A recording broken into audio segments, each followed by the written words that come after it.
Hi, everybody. I just want to thank you for joining us today. We're going to be exploring the Vietnam, Cambodia, and the Mekong River. And Richard from AmaWaterways has been kind enough to help me out with this. And I'm going to hand it over to him right now. Actually, before I do that, I'm going to share a quick video with you.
Very good. Becky, thank you so much. I'm very happy to be back with you again and partnering on another destination of AmaWaterways. And talking about the Mekong River today, it's an amazing destination. We actually have two different itineraries that we operate on the Mekong. We have our Mekong of the Riches, Riches of the Mekong and Charms of the Mekong. And I'll be talking a little bit about the places that we stop at and really just giving an overview. There's so many different highlights to touch upon. We could really spend a number of hours talking about some of the different options, but hopefully some things just really inspire some guests to consider this destination. There's a lot of culture, there's a lot of history. The food, of course, is amazing, and the people are incredibly warm and charming and genuine. So let's move through right now. And just another thank you. Thank you once again, Becky. I know this, I believe, is the third in our series, and we've got another one lined up afterwards. But I'm going to share this briefly once more. If you haven't had a chance to tune into some other presentations that we've done,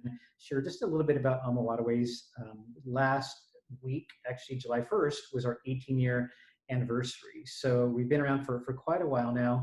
And this is a look right here at our wonderful leaders, Rudy Schreiner, who's our CEO, his beautiful wife, Christine Karst, who's our executive VP, and then Gary Murphy, who's our senior VP, president, and also co-owner. One thing that I'd like to share Rudy,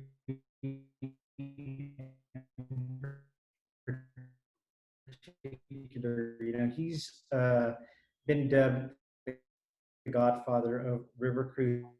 He's been around the industry for a long time, very well respected. He was with a couple of other river cruise line founder, Jimmy Murphy, who's actually Gary Murphy's father. They founded AmaWaterways. So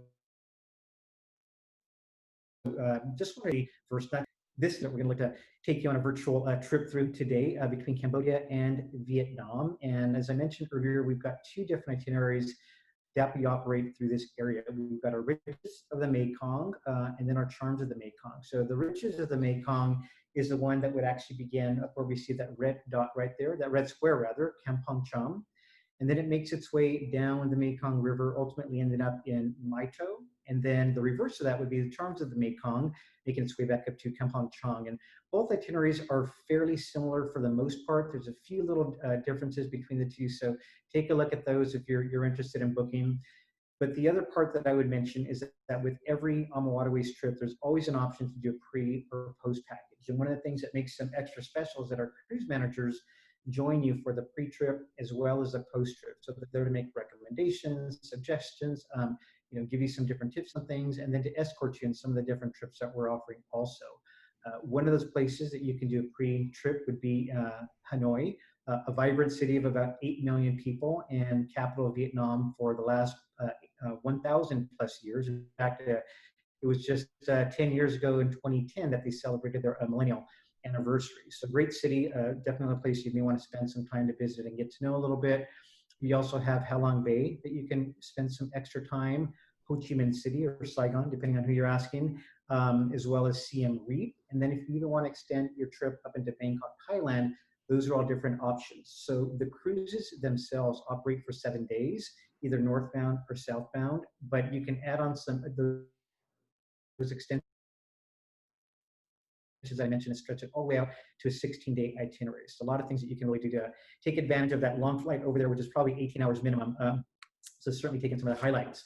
But with this one, we'll start in Ho Chi Minh City as an example. Again, a vibrant town, busy town, popular and populous. The population here is approximately 13 million residents, and they actually have about 8 million motorbikes also. So a lot of people, and motorbikes is one way how they get around, but a lot to do in this area. And what makes this particular itinerary really special too is because you really get to sample some of the big city life, which places like Hanoi that I mentioned, Bangkok if you're doing that post extension, Ho Chi Minh City, but then you can take advantage of also visiting and really getting acquainted with the culture and some of those really small rural towns and villages that we're going to be stopping at also. And looking at this particular picture, you see the tallest building off to the right. You see what looks like that helipad off to the side there. This is a place that has, it's called the Halabar, and it's actually a hotel that's not too far from this place, really within walking distance. It's located in the French Quarter that our guests are staying at. So you're really close to a number of these things. Definitely take the time to go up to the Halabar, not just for a nice drink, but certainly to take in the views and looking things over the city. But a number of different places that we stop at. One of those places would be the post office, which is actually just some beautiful architecture. So we take our guests through a tour of that. Some of the old French colonial places that we pass by. This particular building right here is, you see the French colonial, but Notre Dame in the French Quarter was actually constructed completely of materials that were transported from France. We actually get a chance to look at that also. But you'll also see all the motorbikes that I was talking about. If we look at this for just a minute, hopefully it shows pretty good on your side. You'll see just how challenging it can be to cross the street here. And what they say is that green means go, yellow means speed up, and red means faster down here. Everybody's just trying to get through as quickly as they can from one place to the next. But it's I would opt to not do the motorbikes down there. One of the stops that we have is a pre-excursion, meaning before we board the cruise. So when we're there, there's another excursion that we include while we're in town. And of course, your cruise manager will be joining you, are the Cu Chi tunnels. I don't know if anybody has heard of the Cu Chi tunnels. These were actually constructed by the Mekong during the war. And they, I said the Mekong, the Viet Cong during the war. And this is an extensive network of tunnels that extends approximately 150 miles. In some cases, these caves go down to about 22 feet. And it's actually said that upwards of about 1,200 families actually, were actually living in these areas at this time. But they had hospitals. It was a way to be able to, get from one place to another.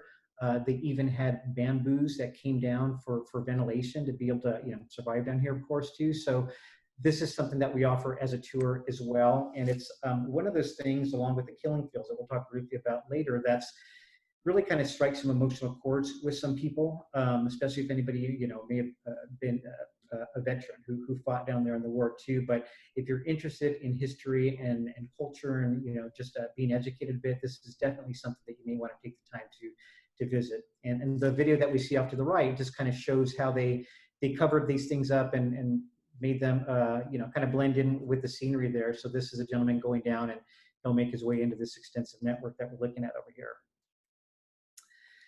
So once we've actually finished our time there for the pre-package, then we would board our beautiful Amadora. This ship was constructed in 2015, and it has a total of 62 all-balcony suites. Holds a total guest of about 124 guest. But the design is beautiful. It's really unique in the AmaWaterways family. There's no other ship quite like it. When you get on board, it's got a lot of the French colonial feel and architecture, plus just a lot of, history and different things that they put into the wood carvings that we have on board. So really, really a beautiful ship. One thing with AmaWaterways that really makes us stand out, and if you haven't joined us for some of the other presentations that we've done, I always like to point out that, we've won more awards than any of the river cruise line in the industry. And there's some really great competitors out there. But one of the things that really makes us stand out above everything else is our crew. Regardless of what river and what destination that you're doing, the crew is absolutely amazing. Their goal is always to exceed, those expectations, right? So you're on a luxury cruise ship, they're going to look to far exceed that. They're not going to just look to meet those expectations. And off to the top right here, we have one of our cruise managers, Tung, who's obviously entertaining the crowd a little bit too. But they're there to, they take notice of everything that you're wanting, whether it's a certain glass of wine, if it's the way that you like your coffee made, if there's certain things that you definitely want to have for dinner. They pay attention to all these things, and they're making sure that you're receiving those things when you want them. Here's a look at our chef's table restaurant, which we actually have on board every one of our vessels. And this one is a little more unique, again, just because the decor is so fitting with the area that we're traveling to, with the nice dark woods. But the chef's table restaurant is an alternative dining option for guests that you would make reservations for once you get on board. And it's this wonderful 6-course meal. But within each of those courses, you get an option. So it's not a fixed 6-course meal. You also get 3 to 4 different wines that are paired with your dinner here throughout the evening. And then there's another section that we can't see in this frame, but you get to see the chef and his team preparing the meals. They're behind this glass window station. They're plating the food and bringing it out. So it all just makes for a wonderful experience. It's absolutely one of my favorite times on board any one of our AmaWaterways cruises. But you can just see the preparation of the food, the presentation of the food. The other part that I would add is that we are actually part of La Chaîne de Rôtissiers. It's the world's oldest, or if not one of the world's oldest culinary societies. It dates back to 1248, began in France, and you cannot request to be a part of this. You just have to be given that designation, and we are the only river cruise line with that designation on the water. So it really just speaks to the amazing food experience on board any AmaWaterways cruise. Here's a look next at one of our all twin balcony suites, where you get the benefit of having a French balcony as well as a full step out balcony. And this is pretty typical on board all of our vessels here. But again, the designs of the room, what you see on board this ship is not the design and decor that you're going to see in any of our European cruise vessels. The Africa Chobe River is going to be a little bit different and unique also, but this one is really unique all into itself. So beautiful design. You get the best of both worlds with that French and full step out balcony. And then, of course, you have the sun deck. All of our ships have a beautiful sun deck on here. This is that place where you can just kind of hang out, take in the evening weather, catch a beautiful sunset. It's also that place in the morning where some of our onboard instructors, because we have dedicated health and fitness instructors on board every vessel, they're going to be leading some morning yoga stretches and maybe doing some morning Pilates. You can come up here, hang out in the pool, but it's just a great place to come up and meet with some other guests and really just take in the scenery that we're passing by.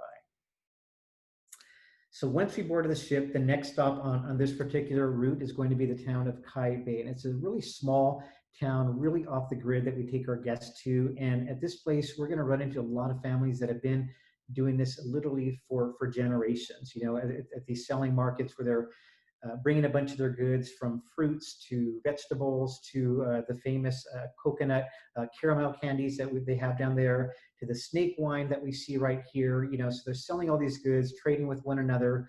AmaWaterways takes you here, and then we also, after this, will take you to a place, to some of the different workshops where you can actually see them making some of these products, and you get to sample some of them too, like the snake wine that we see here, if you're brave enough to do that, as well as the coconut candies that I mentioned.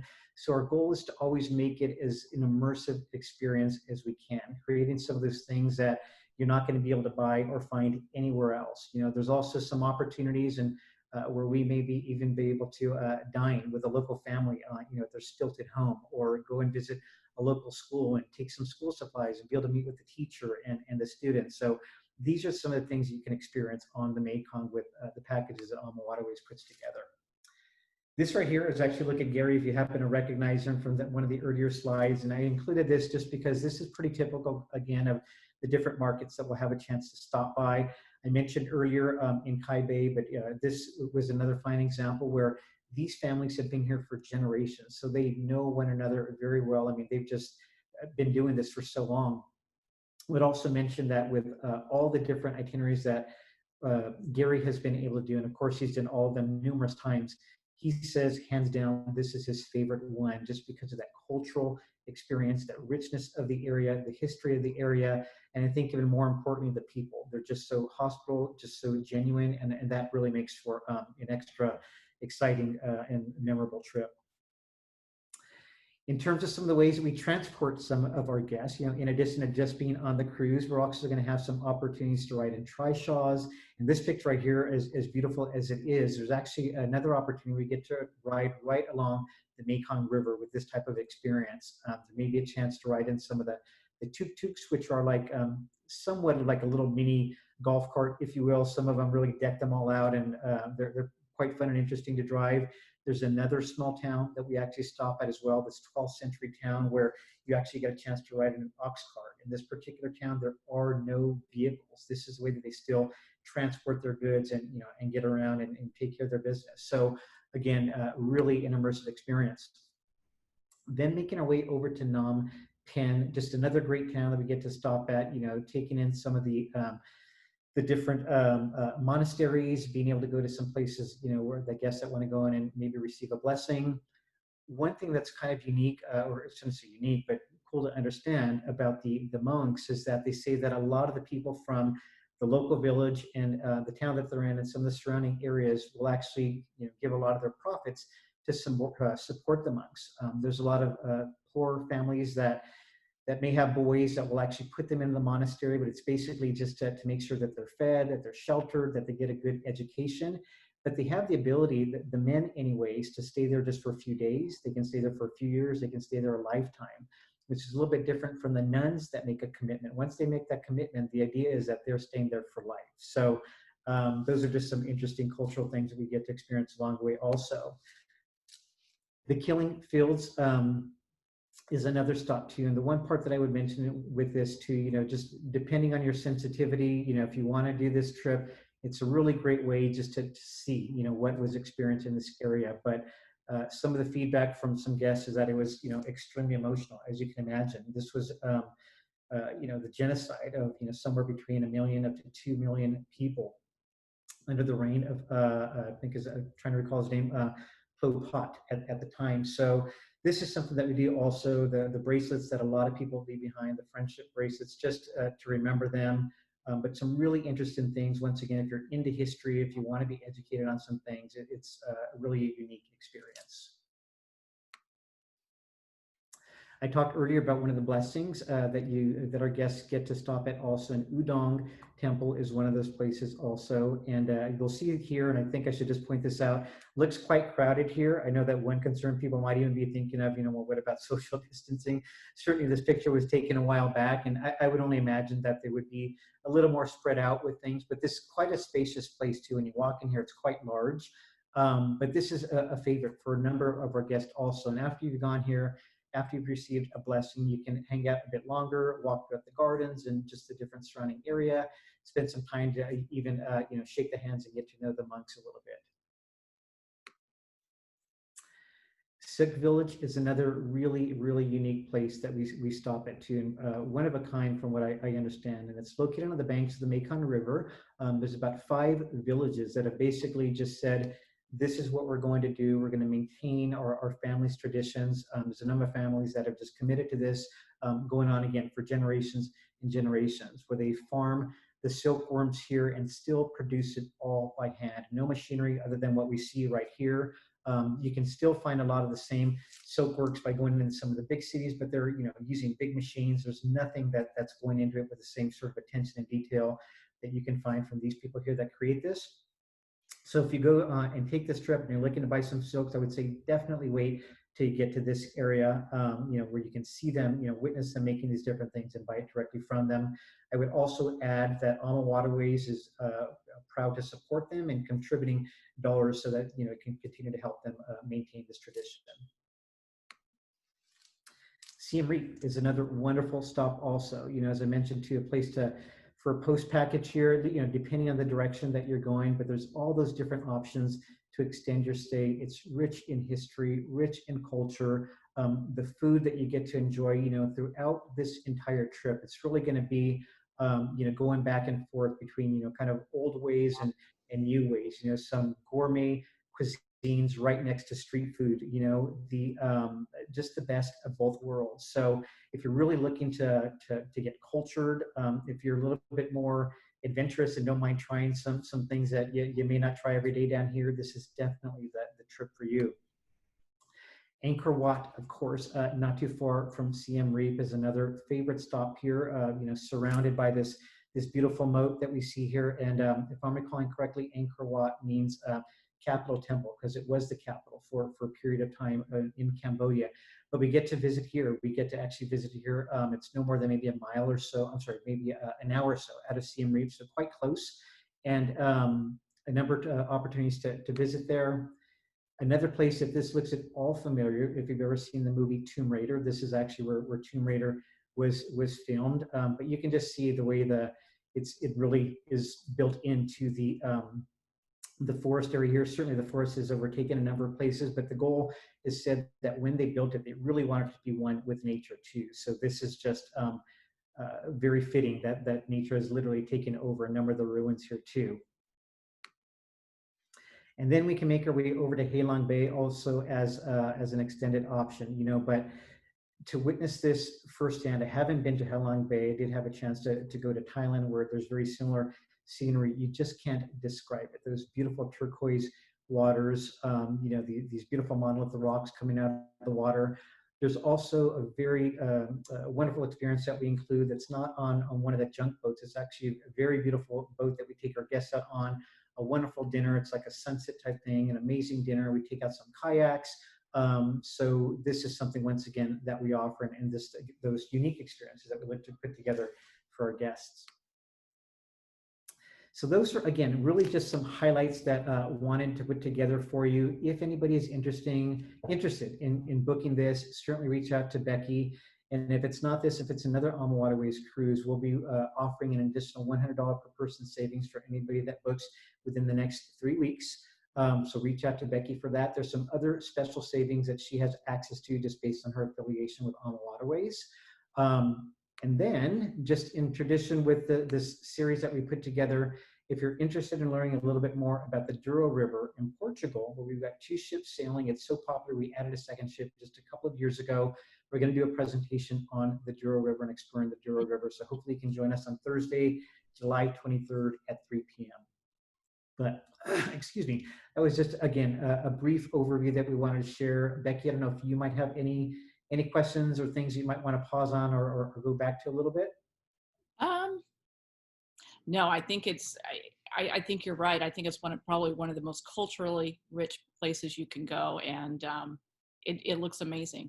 Yeah, I would really say, more than any one of our other cruises, taking advantage of the pre or post options, not just because of the lengthy flight, but even more so that our cruise managers are there with our guests every step of the way.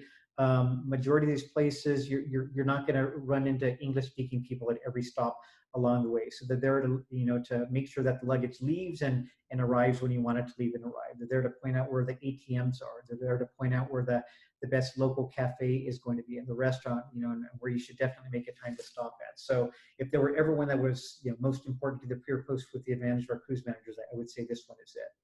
That's a great point that I hadn't really considered, because you're right. In Europe, you can kind of muddle along, and you're probably going to run into somebody that speaks English, not as much so here. So that's a wonderful point. Exactly. Yeah.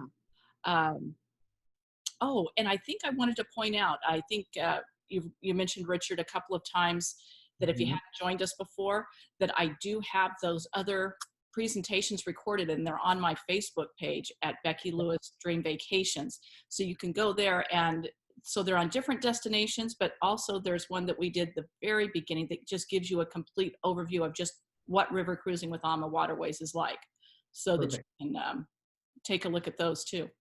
Very good. I'm going to finish up just a couple slides here also. I just want to pause if there were any questions, but I do want to address briefly kind of what the state of the business is and what things are looking like for AmaWaterways when we're able to return to the waters, and just some questions that we know some people have. One of those questions that a lot of people have is, what's the stability of this company? We're hearing in different places, different industries, that unfortunately a number of companies are having to close their doors. Not the case with AmaWaterways. We were incredibly stable, very financially stable. We have no debt whatsoever, including 2 new ships that are set to be delivered next year, which are completely paid off. In the recent, just a few years ago, we took on some other financial partnerships with the Sartaris Group, if you're familiar with them, the Rothschild Group, Peugeot family, amongst some others. So we are not going anywhere, and I think that's important to note, that you can feel safe to invest your travel investment with AmaWaterways. You can also protect that by purchasing a Travel Waiver Plus when you book with us. And this allows you to cancel for any reason up to 24 hours prior to departure. This is a little bit different than a normal cancellation protection plan, which would allow you to cancel for a covered reason or very specific reasons outside of that. This allows you to cancel for any reason. It's a nominal cost. But one example would be, when you hit that 90-day range, full payment is required. Within 60 to 90 days, it's normally a 35% penalty that we would assess. And then if it's canceling for an uncovered reason, you would completely forfeit that 35%. With the Travel Waiver Plus, if you purchase this, rather than completely forfeiting that 35%, we would retain it as a future cruise credit, so that when you're ready to book again, you have that credit on file with us too. So as you get closer, those percentages increase, but once again, it protects the full value of your travel investment. And then the last part here, and I won't bore you with reading every bullet line here, but this is a bit of a draft for some of the things that we're looking at when we're able to return to the waters, and the things that we're going to have to manage to. It's going to be a little bit different with every destination, specifically those ones outside of Europe. But we're going to be making sure that there's a screening put in place, questionnaires put in place, not just for our guests, but for our crew. Where have they traveled? Are there any high-risk areas that they've gone to? The different teams that we're meeting with, places, partners, and we stop at these different places to get supplies and things. They're going to have to be going through certain things also. There's going to be a temperature check thing that we can do. It's basically just a quick flash on your forehead, and they take your temperature. In addition to that, we're going to be upgrading all of our disinfectants to hospital grade disinfectants, increasing the frequency of cleaning public areas. No more buffets. Those will probably be gone, indefinitely, for at least for the foreseeable future. So this again is a bit of a draft. As we get closer, we're very hopeful that by September 1st, we'll be able to sail. It's a little bit up in the air, of course. We're just managing things and keeping a close eye on things. If I'm talking about Europe as an example, there could be a sailing where we're passing through upwards of 4 to 5 countries on one single sailing. So with that example, in addition to what requirements the EU is putting out, we'll have to manage specifically to what some of those different countries are putting out also, that may be a little bit different from what the EU has out. So all these things just to say we're managing things and keeping a close eye on them, and just to ensure that our guests are going to be safe when we return to sailing. And I think that is officially everything that I really wanted to share. But once again, as Becky mentioned, all the recordings, the presentations that we've done before, they're all recorded. She has them in file. She can share this with you. So far, we've done just kind of a general overview on what cruising with AmaWaterways is like. We also did one of our celebration of wine sailings. Now we, of course, have the Mekong River to add to that. And then the next one will be the Douro River. So if you don't have Becky's confirmation, it's listed on the screen right here for you. And Becky, I'm not sure if there might be anything else you want to add as some final thoughts. Oh, I was going to say, in case you hadn't attended one of our other presentations, different excursions that are available on the cruise. I assume for the Mekong, it's like the others, that you have 2 or 3 to choose from that are all included within. Absolutely, exactly. So even like with the example of like the Keeling Fields, you're not going to be there that one day and just feel like, that's too emotional for me. I don't want to do that, and then just kind of be stuck hanging out. There will be other options at every stop. That's right. Okay. And I think also, I'm glad you pointed out the Travel Waiver Plus, because I think a lot of people are hesitant to maybe take a step forward to book something. And, something to keep in mind, you've got the Travel Waiver Plus to where you basically have no risk. And the other thing is, Ama's got their sailings all the way out into 22. So you can plan this, far out in advance. So if that makes you feel a little more comfortable, or if you're trying to get, family members or another type of group together. So there's a lot of options out there. So even though we can't travel right now, it is definitely a good time to be planning for things down the road. That's right. That's right. We have some really adventurous people, some people that are right on the front line, raising their hands, saying, let me go as soon as I can. So we actually have some people that are still like holding on that they can actually sail this year, but certainly the majority is looking ahead to next year. And I can tell you that April is already very filled. March is very filled. It's starting to work its way into May. And a lot of that is because there were some people that had already booked in advance, but then with some of the sailings that we had to suspend this year, immediately those people that really wanted to travel have already booked for next year too. So things are filling up. So if there's any interest, as Becky mentioned, look into next year, but even to 2022 if you want to plan further ahead. Yeah, exactly. Um, if anybody's got any questions, we do have a chat pod. Otherwise, feel free to reach out to me directly, either by phone, email, whatever you're most comfortable with. And I just want to say thank you so much, Richard, for putting on another great presentation for me. I appreciate it. Absolutely. Thank you so much, Becky. Everybody, thank you so much. Have a great evening. Okay, thank you everybody for taking the time out of your day. Take care.